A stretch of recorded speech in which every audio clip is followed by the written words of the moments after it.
Heart patients, 7 top tips to boost your immune system.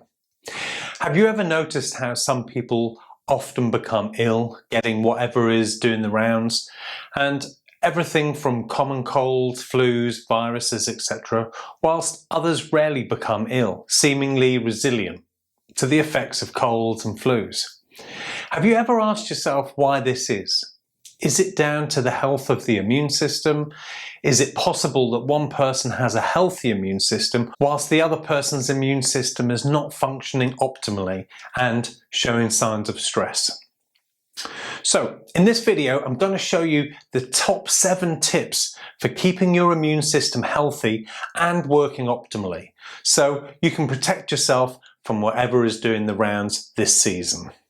Hi, I'm Christian from Cardiac Rehab Online, and thank you for joining me. Today it's all about immune system health and how to improve it naturally, so you can protect yourself from initially contracting whichever cold, flu or virus is doing the rounds, and also having the ability to recover quickly if you do get it. Okay, so let's have a look at what is the immune system. Well, it's a system of defense and it protects the body from infection. It is made up of a complex network of cells, chemicals, tissues, and organs. And having an under or overactive immune system can cause health issues. The immune system's job is to protect the body from infection. It recognizes invaders such as bacteria, viruses, fungi, as well as abnormal cells.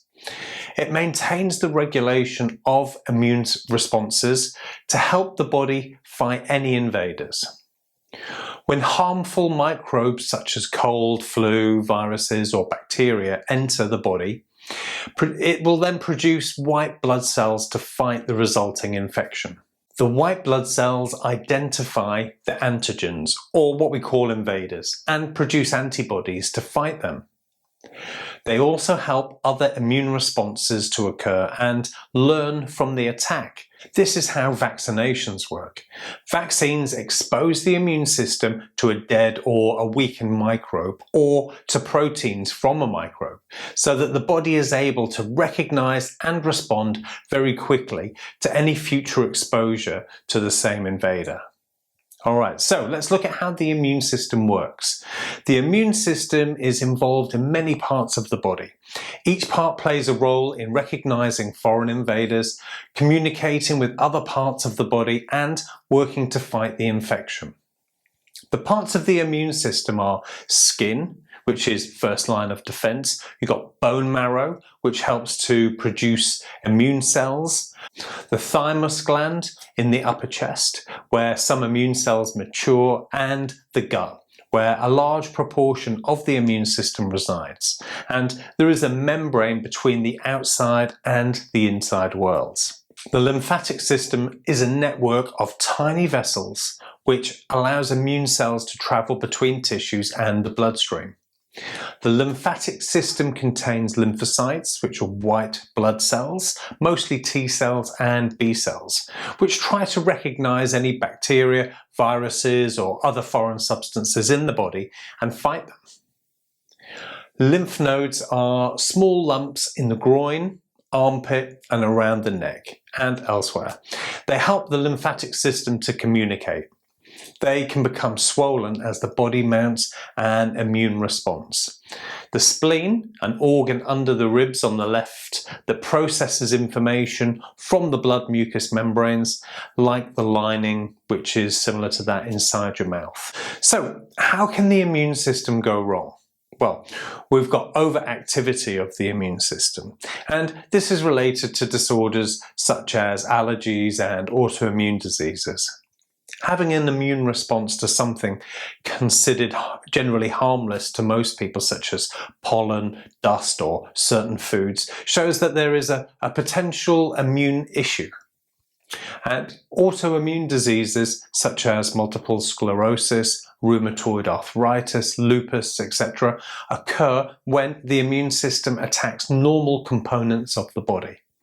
These are examples of an overreaction. Underactivity of the immune system, or immunodeficiency, can increase the risk of infection. You may be born with an immunodeficiency or acquire it from a medical treatment or a disease, but it leaves you at greater risk as the immune system isn't functioning optimally. Okay, so now we've discussed the what and how of the immune system, let's look at the important bit. And this is what you can do right now, today, to improve how yours functions. So we have the 7 top tips for improving your immune system. Right, so we're going to start with number 1, the sun. Try to get as much sun as possible. Obviously, we need to stay out of the sun in the hottest part of the day so that you don't get burnt. But certainly in the mornings and the afternoons, it's very advantageous to your immune system to get as much sun as possible at these times due to the production of vitamin D, which is synthesized in the skin from UVB rays. It's stored in the liver and is vital to maintaining a healthy immune system. Whilst you can get vitamin D from some foods like oily fish such as salmon, sardines, herring, mackerel, red meat, liver and egg yolks, if you live in the northern hemisphere, very often we have a lack of blue sky, sunny days, then it may be appropriate to supplement with vitamin D to help support the immune system, especially through the winter months. Now it's important that if you do get vitamin D supplement, you also need to have vitamin K2 to accompany it so that the body can access it easily. Okay, so number 2, staying fit and active can lower your risk of falling ill initially and keeping your immune system healthy. So, moderate activities for heart patients such as cardiac rehab classes, walking, swimming, cycling, anything that gets you slightly breathless and your heart pumping a little harder and a little faster are the best choices, and you should be aiming for around about 150 minutes per week. But make sure you don't overdo it, as overtraining can actually lower your immune system health. So exercise at the appropriate level for you on that day and keep it regular. Number 3, do what you love to do. A little bit of Dr. Happiness in your life goes a long way to help regulate your immune systems by helping to reduce stress, release happy hormones called endorphins, and help with mental health as well. So if you don't have a hobby or some passion that you love to do that invigorates you, I highly recommend at least having a go and trying to find something. For those of you that know what I'm talking about and have experienced it for yourselves, you already know the benefits. For me, I like to go mountain biking, getting out in the fresh air, in nature, the hard work of cycling up to the top of a hill, and then the exhilaration of flying back down, probably a bit faster than I should. I always feel great after a good ride, and that's a huge benefit to the immune system. Number 4, diet is an essential component for all systems in the body. As we all know, you are what you eat. Firstly, the most important aspect of diet is to ensure that we're eating good quality organic or free-range foods whenever possible and avoiding conventionally farmed foods and junk foods that are full of additives, preservatives, pesticides, fungicides, and covered in plastic packaging. If we allow these toxic substances into our bodies, they will surely have a negative effect on the efficiency of our immune system and add to the overall stress in the body. Now, fats in heart patients can be a controversial topic, but it has been shown that DHEA or omega-3 in healthy fats has been shown to not only reduce chronic inflammation in the body, which is linked to a decrease of chronic disease, but it may also help your body fight off harmful disease-causing bacteria and viruses. Although low-level inflammation is a normal response to stress or injury, chronic inflammation can suppress your immune system, and eating foods rich in omega-3 fatty acids like oily fish such as salmon, mackerel or herring, and chia seeds, coconut oil or olive oil can really help with the diet and can play an important role in preventing and managing inflammation in the body. Number 5, digestion. A healthy digestive system is essential to health and an efficient immune system. The organs of the digestive system are the mouth, stomach, small intestine, large intestine, also known as the colon. Now, how do you know if your digestive system is working properly?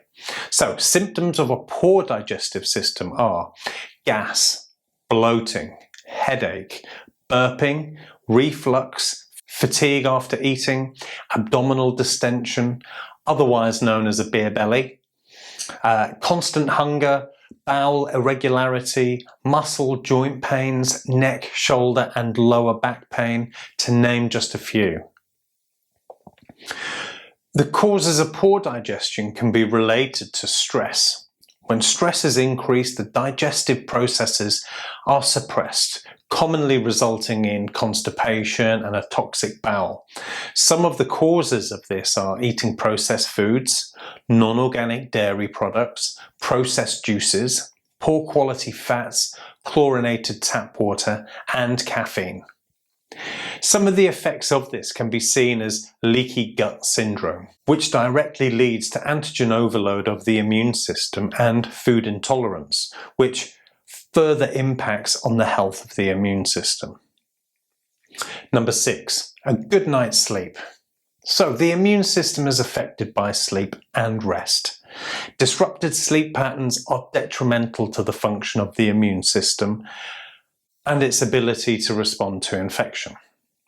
This may result in a lower antibody production and a lower immune response. So it's essential to have a good night's sleep and be in tune with your circadian rhythms.